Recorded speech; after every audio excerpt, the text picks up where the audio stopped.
Alright guys, अस्सलाम वालेकुम। My self Mohammad Ismail, और आज की इस थर्ड वीडियो के अंदर हम हमारे कंपनी कोड को जो हमने वीडियो 2 के अंदर बनाया था उसको लिंक करने जा रहे हैं कंपनी से जो हमने वीडियो 1 के अंदर क्रिएट की थी। So simply I have told you earlier, हम SPRO के अंदर कॉन्फ़िगरेशंस कर रहे होते हैं, सेप रेफरेंस IMG। और बिफोर स्टार्टिंग द एक्टिविटी मैं आपको ये बताता चलूँ कि आई नो टी कोड्स, और मैं डायरेक्ट टी कोड्स से भी जा सकता हूँ एक्टिविटी के अंदर। बस पाथ से जाने का मकसद मेरा ये है कि आपको जो मेन्यू है उसका आइडिया होता जाए और लॉजिकल रीजनिंग्स आपको पता चलती जाएंगी, कौन से फोल्डर में जो चीज़ रखी गई है उसके पीछे उसका रीज़न क्या है। सो ऑलराइट, एंटरप्राइज स्ट्रक्चर के अंदर जाएंगे। उसके अंदर हम डेफिनेशन के नहीं, बट इस बार हम जाएंगे असाइनमेंट के अंदर, क्योंकि हम लिंक करने का काम कर रहे हैं। Definition is for creation, assignment is for linkage. Assignment में जाते हैं। असाइनमेंट में और डेफिनेशन में मोस्टली आपको सेम फोल्डर्स ही मिलेंगे।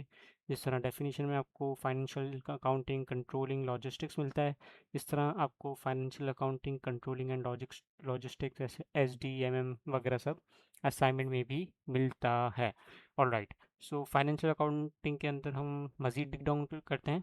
सो फर्स्ट एक्टिविटी जो है उसको हमें आज का हमारा मकसद है उसको हमें देखना है। So before going to this activity मैं आपको इसका टी कोड भी बता देता हूँ। IMG एक्टिविटी के अंदर जाते हैं, इसको राइट ट्रैक करते हैं हल्का सा ताकि हमारे पास टी कोड नज़र आ जाए। OX16 is going to be the T code for this transaction, assign company code to company. So जैसे मैं इसको क्रिएट करता एग्जीक्यूट करता हूँ तो यहाँ पे आप देखें कंपनी कोड की पूरी एक लिस्ट आ रही है और यहाँ पे हमें कंपनी असाइन करनी होगी। Alright, so this is not mandatory thing in our case, क्योंकि हमारे पास एक ही कंपनी कोड है तो कंपनी के अंदर उसको लिंक करने का ऐसे कोई रिक्वायरमेंट है नहीं हमारी। बट क्योंकि एक ये एक्टिविटी है SAP के अंदर और रियल टाइम में ये यूज़ होती है, सो इन केस फ्यूचर में अगर हम कोई दूसरी कंपनी कोड बनाते हैं और उसको सेम कंपनी के अंदर अलॉट करते हैं, तो इसलिए हमने कंपनी क्रिएट की और हम उसको हमारे कंपनी कोड को कंपनी से असाइन कर रहे हैं। तो सिंपली आप स्क्रॉल डाउन भी कर सकते हैं और सिंपली आप डायरेक्ट जंप कर सकते हैं by clicking on position. IPPL जैसे मैं सर्च करूँगा, यहाँ पे आपको IPPL की मेरी एंट्री नज़र आ जाएगी। सिंपली मुझे यहाँ कुछ नहीं करना, यहाँ पे मैं डालूँगा वही टी कोड, वही सॉरी कंपनी का कोड जो मैंने लास्ट डाला था, which was IPMG, this one. Alright, IPMG को सिलेक्ट कर लेता हूँ। उसके बाद क्लिक ऑन सेव करते हैं। TR को हम ओके कर देते हैं और यहाँ पे हमारे पास आ गया डेटा वॉज सेव्ड। इसका मतलब है डेटा हमारा सेव हो चुका है। All right, so simply no big deal. अच्छा, एक और तरीका भी है हमारा ऑर्गेनाइजेशनल स्ट्रक्चर्स को देखने का। ऑर्गेनाइजेशनल स्ट्रक्चर्स बेसिकली हमारे एंटरप्राइज स्ट्रक्चर होते हैं। लाइक हमारी कंपनी है, कंपनी कोड्स हैं, उसके बाद दूसरी चीज़ें होती हैं like for example profit centres होते हैं, कॉस्ट सेंटर्स होते हैं, कंट्रोलिंग एरिया होता है। वो आगे चल के हम देखते रहेंगे, बट फॉर नाउ अगर मैं /n करके EC01 अगर टी कोड रन करता हूँ फॉर एग्जांपल, और यहाँ पे मैं स्ट्रक्चर के अंदर आता हूँ और सिंपली मैं नेविगेशन के अंदर आता हूँ और इसको कंटिन्यू करता हूँ, सो यहाँ पे आप देखें कि लिस्ट ऑफ कंपनी कोड्स आपको यहाँ पे शो हो जाएंगे। अगर मैं यहाँ पे चूज़ का बटन दबाता हूँ, so I okay sorry this one, find का बटन दबाता हूँ और यहाँ पे मैं IPPL को सर्च करता हूँ, कंटिन्यू करता हूँ, तो यहाँ पे मुझे IPPL नज़र आ जाता है। सो दिस वन, इस पे अगर मैं डबल क्लिक करता हूँ, IPPL के अंदर मेरे पास एक कंपनी है। कंपनी कौन सी है? IPMG।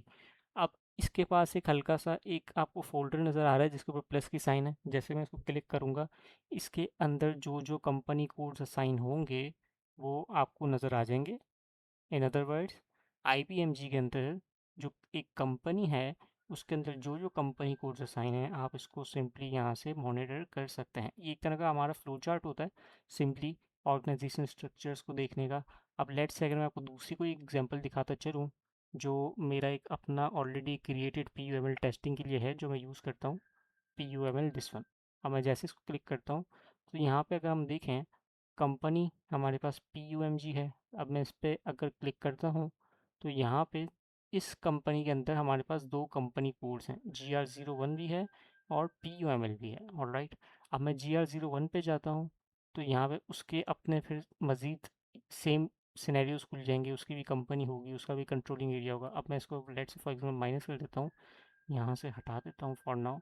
ओके, PUML का कंट्रोलिंग एरिया हमारे पास आ रहा है, PUML का प्लांट हमारे पास आ रहा है, और हमारे पास परचेज ऑर्गेनाइजेशन भी आ रही हैं। तो सिंपली ये one to one and one many to many का रिलेशन होता है यहाँ पे।